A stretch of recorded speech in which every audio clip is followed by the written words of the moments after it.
Assalamualaikum warahmatullahi wabarakatuh. Salam sejahtera untuk kita semua. Izinkan saya memperkenalkan diri. Saya Erni Sahrudin Takuloy, Sarjana Pendidikan, salah satu pendidik di SMP Negeri yang ada di Kecamatan Bonobogo, Kabupaten Buol, Sulawesi Tengah, tepatnya di SMP Negeri 4 Bonobogo. Pada kesempatan ini saya akan menyampaikan video praktik baik pembelajaran yang berdiferensiasi pada mata pelajaran IPA yang sudah saya lakukan dengan peserta didik saya yang ada di kelas 8 pada materi sistem gerak pada tumbuhan dengan penerapan model pembelajaran Project Basic Learning. Berawal dari kegiatan evaluasi dan penilaian proses pembelajaran yang didapatkan para peserta didik. Setelah melakukan proses kegiatan pembelajaran, didapatkan hasil belajar yang tidak sesuai dengan tujuan pembelajaran dan juga kriteria ketuntasan minimal belajar yang ingin dicapai. Hal ini disebabkan karena pertama, kurangnya minat belajar IPA dari peserta didik, sehingga mengakibatkan peserta didik menjadi kurang bersemangat dalam mengikuti kegiatan proses pembelajaran, tidak fokus dan berbicara sesama peserta didik pada saat guru menyampaikan materi, mengantuk saat pembelajaran di kelas. Yang kedua, proses pembelajaran yang sudah dilakukan hanyalah berpusat pada pendidik saja dan kurang melibatkan peran serta dari peserta didik. Ketiga, fasilitas pendukung kegiatan pembelajaran yang tidak lengkap dan kurangnya pemanfaatan media belajar yang inovatif oleh pendidik, serta cara pelaksanaan pembelajaran yang tidak sesuai dengan keadaan dan keinginan peserta didik. Berdasarkan masalah tersebut, maka saya sebagai pendidik merancang pembelajaran yang berpihak dan berpusat pada peserta didik. Sebelum melakukan proses pembelajaran terlebih dahulu, saya merancang asesmen diagnostis non-kognitif. Asesmen diagnostik ini bertujuan untuk mendapatkan data pemetaan profil kebutuhan belajar peserta didik sesuai dengan minat dan bakat belajar masing-masing. Dalam pelaksanaan kegiatan pembelajaran ini, pendidik dan peserta didik memiliki tantangan, antara lain tantangan bagi peserta didik belum tepat dalam pemilihan bentuk dan gaya belajar yang tepat sesuai minat dan bakat serta kebutuhan peserta didik yang sesuai materi pembelajaran. Kurang terampil dalam penggunaan media pembelajaran yang inovatif dan menyenangkan bagi peserta didik. Fasilitas yang kurang atau tidak tersedia di sekolah. Tantangan bagi peserta didik kurang terbiasa dengan model pembelajaran yang digunakan saat pembelajaran, belum bisa memanfaatkan teknologi dalam pembelajaran, dan kurangnya minat membaca, sehingga peserta didik tidak memahami prosedur atau langkah-langkah kegiatan pembelajaran yang ada di dalam LKPD. Sebelum kegiatan proses pembelajaran berlangsung, saya sebagai pendidik melakukan pertama, memilih model pembelajaran inovatif dan menyenangkan yang berpusat pada peserta didik sesuai dengan tujuan. Kedua, memilih media pembelajaran yang berbasis digital, yakni video pembelajaran untuk melatih literasi digital peserta didik. Ketiga, kegiatan belajar dengan bentuk berkelompok untuk melatih peserta didik berkolaborasi, melatih komunikasi, serta membangun relasi antar peserta didik. Adapun langkah-langkah kegiatan pembelajaran, yang pertama, kegiatan pendahuluan. Pada awal pembelajaran, saya mengawali dengan salam. Assalamualaikum warahmatullahi wabarakatuh. Selanjutnya, peserta didik diarahkan berdoa sebagai perwujudan profil pelajar Pancasila, yaitu dimensi beriman, bertakwa kepada Tuhan Yang Maha Esa, dan berakhlak mulia. Dilanjutkan dengan mengecek kehadiran peserta didik sebagai upaya mempersiapkan fisik dan psikis peserta didik.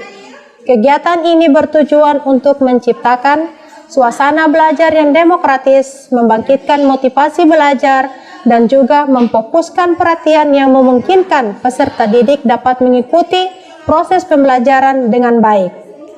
Selanjutnya, Melakukan kegiatan apersepsi dilakukan dengan cara mengajukan pertanyaan berkaitan dengan materi pembelajaran sebelumnya.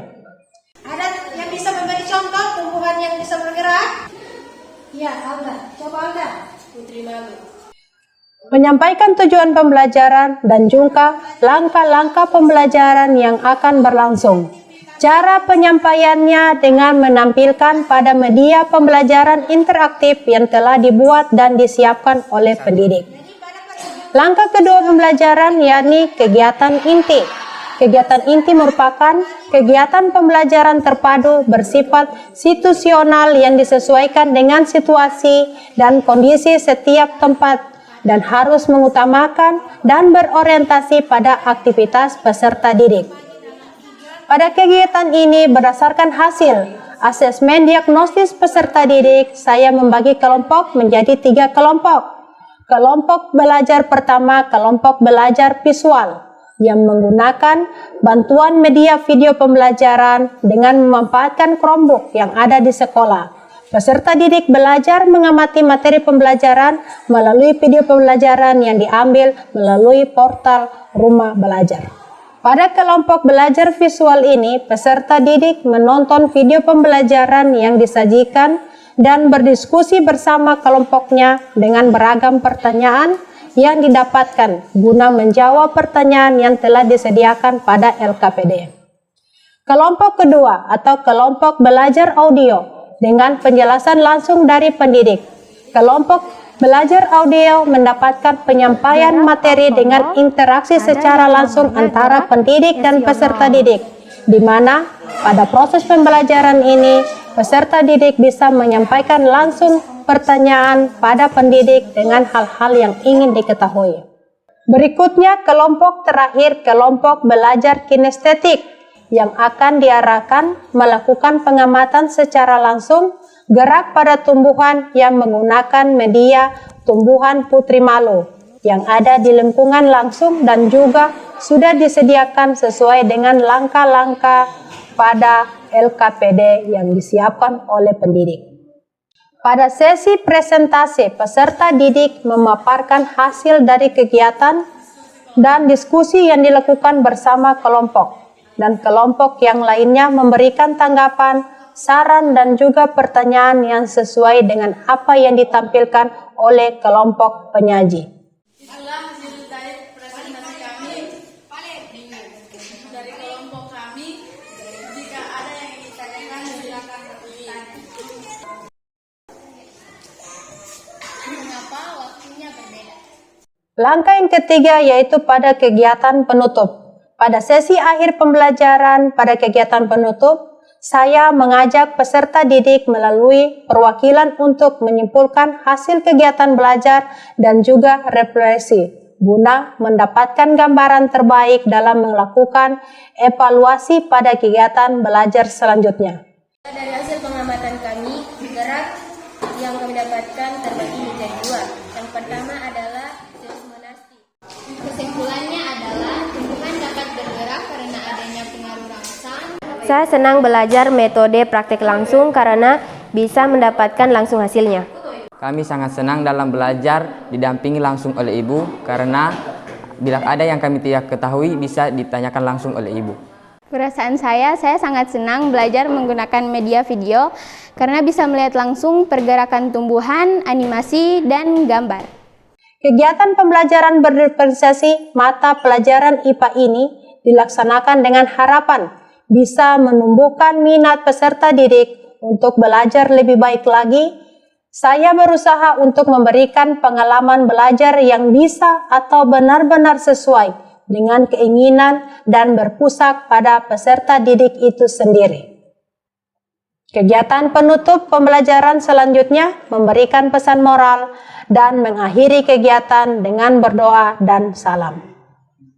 Demikian video praktik baik pembelajaran diferensiasi yang sudah saya buat dan laksanakan. Semoga bermanfaat untuk kita semua. Salam sehat dan sukses, tetap semangat untuk menjadi pendidik profesional, inspiratif, kreatif, dan inovatif menuju Sekolah Merdeka Belajar. Assalamualaikum warahmatullahi wabarakatuh.